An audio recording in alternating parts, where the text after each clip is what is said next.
Welcome to another POW Conversations, Pearls of Wisdom. Today my guest is Denise Waterman-Cinders. I've worked with her as a commercial model over the years, but her story is way bigger than I know, and I thought you'd like to find out a bit more about her too. She's on her way with the drinks as we speak. Here she is. Cheers. Thank you, darling. Cheers to us. Yes. You've been working today, haven't you? Just round the corner, 3 hours of continuous photographing of various emotions, from businesswoman happy, businesswoman sad, businesswoman annoyed, and we share a husband. Can you believe that? Hi, Brian. Very modern world we live in. He's another commercial model that we've both worked with over the years. Yes. And Michelle Thomas. Do you know Michelle Thomas? Yes. Yes. So, where shall we start today with you? Because what actually brought me to want to put us together on screen was actually what you're doing now. The new foray into what you're doing now. So I don't know, shall we start with that? Yeah. Or what took you to that place? I'm not sure We can start with that. Yeah. Fancy that? Yeah. So, what's your new career, my love? I am what's known as a professional celebrant, which means I can celebrate your life or your death or your baby's life. So if you're getting married, I can do your ceremony. If you're dying, I can do your celebration of life. And if you've got a baby and you want to give it a special name, instead of a christening, I can celebrate the name of your child. My brother died approximately 12 years ago, and he was only 60 when he passed away. And my younger brother and I hosted at his funeral a bit of a double act, but we're all in the show business, so you know it was never going to be a normal funeral. And it felt a little bit like Holly and Phil doing this morning. We opened our tribute to him by saying, "Hi, I'm Denise," and my brother said, "Hi, I'm Michael," and together we are Paul's brother and sister. My brother was in a coffin in front of us, and this sounds like I'm, making light of it. Trivialising it. I'm not.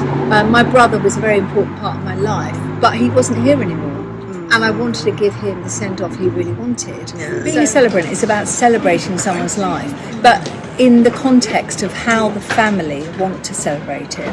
So, for instance, I recently went to a 79-year-old mother. She's 98 and he left her behind, and she was really sad about the fact, obviously, that her son had passed on.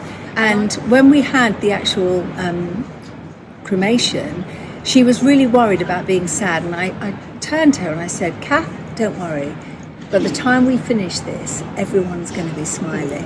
And I knew they would, because there was an element of karaoke singers in the crematorium, and it meant that I knew that they'd like to sing. And she'd chosen his last song as being That's Amore. So at the very end of the service, I said, "Right, everyone, you've got to stand up now, because in honour of John Jay, we're now all going to do That's Amore with our arms in the air." The whole place was going, "When the moon hits the sky, that's Amore." Literally walked out of there and everyone had a smile on their face. And literally people coming up to me and saying, "I've never, ever been to a funeral that has made me smile so much." Let's take you back on that my wiggly God, worm. it's a million miles away. As you were telling me about when you were 16. So I was at Talia Conti, I went to an audition, and I managed to fake being a good enough dancer to get a job with the Crankies. What was their thing? I could push a Bandavidosi. Bandavidosi. I did Blackpool summer season with them, and I lived with them in Blackpool. Didn't you say they were basically like your chaperones because you were so young? Yeah, they had to sign a special form to say they'd look after me. Of all people to be a chaperone. I know. But what it's really interesting is that years later they came out as being swingers. I'd lived with them for a year. Is there anything you want to share today? No. Honestly, I put my hand on my heart and say if I didn't have parents, I'd have asked them to adopt me. So they were good memories, good times. Yeah, great times. What did you do next from there? So I was a dancer, and I got to tell you, fake dancer for many years. So then I joined some musical dance groups where I became the singer.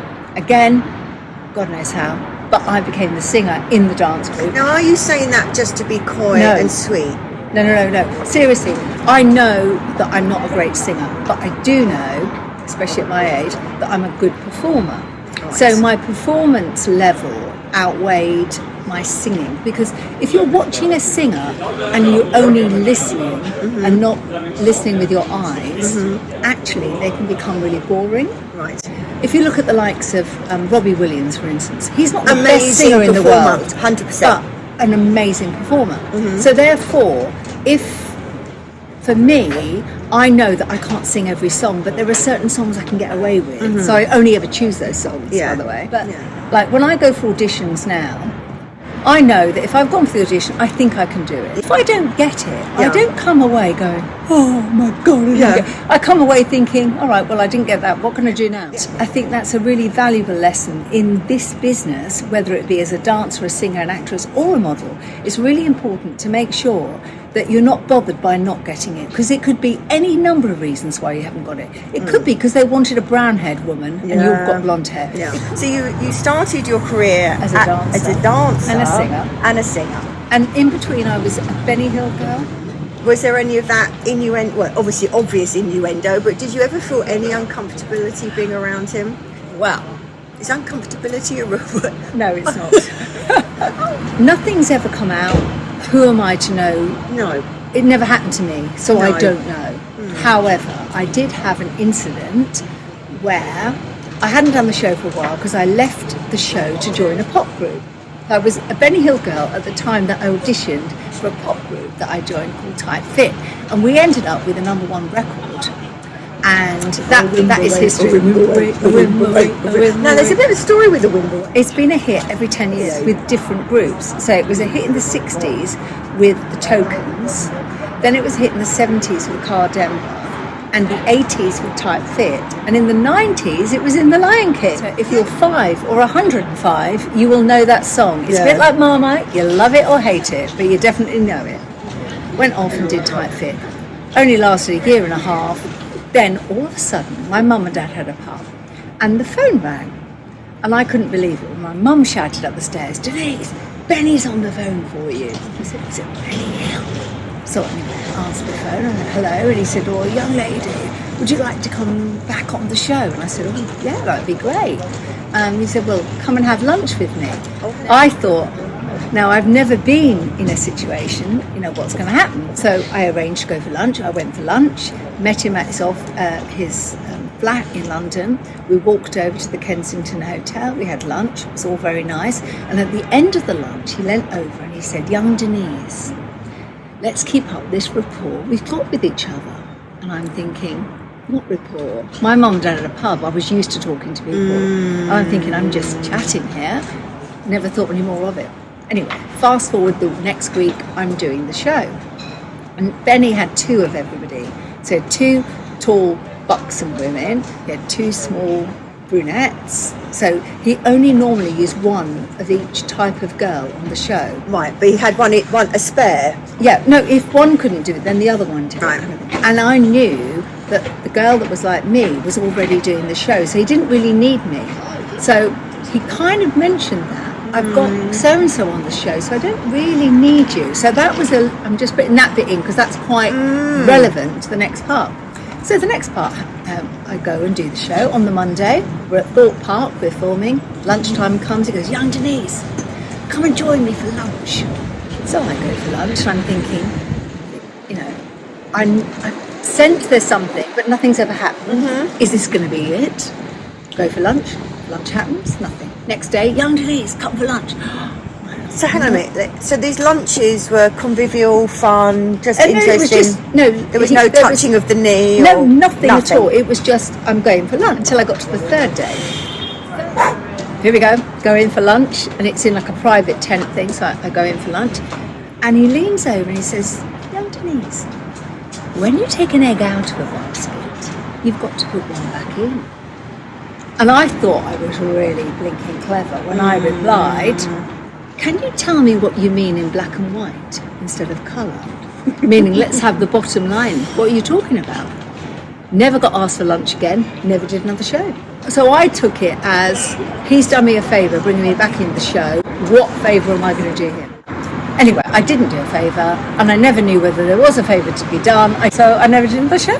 I did this, don't laugh at this, I did a promotional job, and it was called The Best Bottom in Jeans, and it was to find Miss Wiggle 1984, and it was a jean promotion. Can you show us what you did? It was.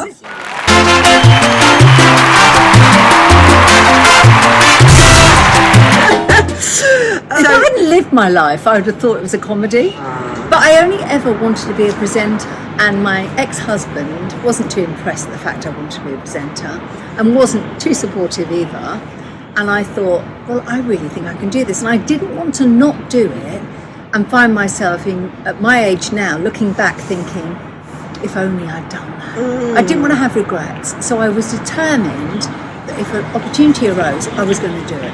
Anyway. And how old were you then? I was 30. I was 33 when I dabbled at a bit of presenting and done a few things, but it never really worked out. But when I was 33, having had 2 children, I was thinking, I've got to do it now, because if I don't, I'm going to regret it. So I put together a show reel, and I got an agent, and lo and behold, I went for this audition for a show in Ireland where it was one of those makeover shows, and you had to, I was bluffing then because you had to do painting, and then the year after I was with the same agency as Cal was Smiley,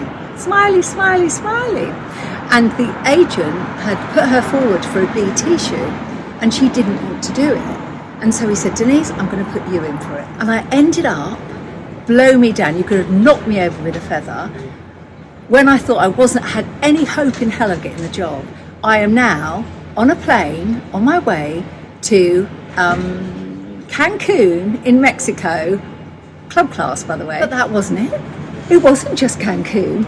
2 months later, South Africa. 2 months after that, Bali, and then 2 months after that, it was somewhere else. So all I'm saying is it took me till I was 33 to do what I actually thought I could do. And I think that's one of the things, keep curious about your life. Yeah. You know, Also, remember, we're only here once. It's not an audition. I live my life half glass, can't even speak, I've only had 2. Glass half full, not empty.